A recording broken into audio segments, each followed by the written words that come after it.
A jiya da daddare ne labarin yunƙurin juyin mulki a fadar shugaban ƙasar Najeriya wato Bola Ahmad Tinubu ta karaɗe shafukan sada zumunta. Kamar yadda kuke kalla a cikin ƙunshe da wannan rahoton da babbar kafar watsa labarai ta Najeriya wato Sahara Reporters ta rawaito, inda ta bayyana cewa sojojin da ke gadin fadar shugaban ƙasar Najeriya na yunƙurin yi wa shugaban ƙasar Bola Ahmad Tinubu juyin mulki. Sai babbar kafar watsa labaran ƙasar wato Leadership, inda ita ma ta wallafa kamar yadda kuke gani, ta ce a yanzu haka dai sojojin da ke tsaron fadar shugaban ƙasar Najeriya Bola Ahmad Tinubu suna can suna yunƙurin yi wa shugaba Bola Ahmad Tinubu juyin mulki, kamar yadda kuke gani a cikin wannan rahoto da jaridar Leadership ta wallafa.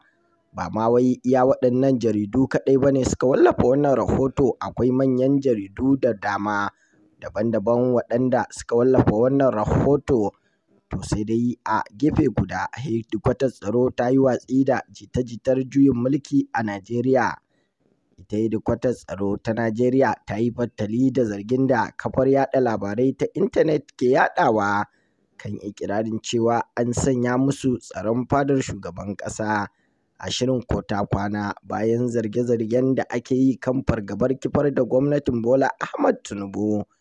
A cikin sanarwar da hedikwatar ta fitar, ta ce muƙaddashin daraktan yaɗa labarai na hedikwatar tsaron Brigadier Janar Tukur Gusau ya ce an ankarar da su game da wani rahoto da aka wallafa a intanet a ranar 25 ga watan Fabrairun shekarar 2024 da ke ikirarin cewa masu tsaron fadar shugaban ƙasa na cikin shirin kota kwana sakamakon wasu alamu da ke janyo fargabar yin juyin mulki a fadar shugaban ƙasar Najeriya Bola Ahmad Tinubu.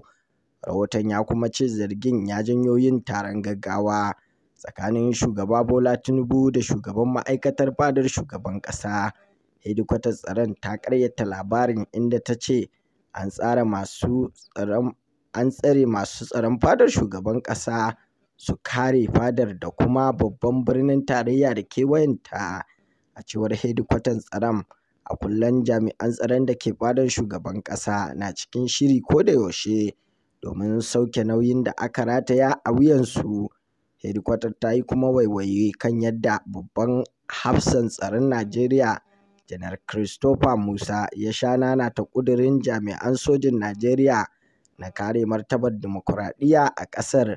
A don haka hedikwatar tsaron ta yi kakkausar suka kan zargin, inda ta buƙaci jama'a su yi watsi da shi.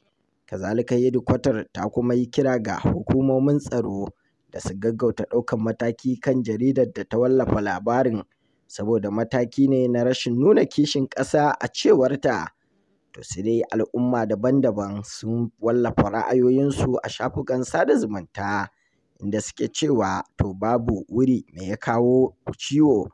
Tuni dai mutane ke ci gaba da bayyana ra'ayoyinsu a kai.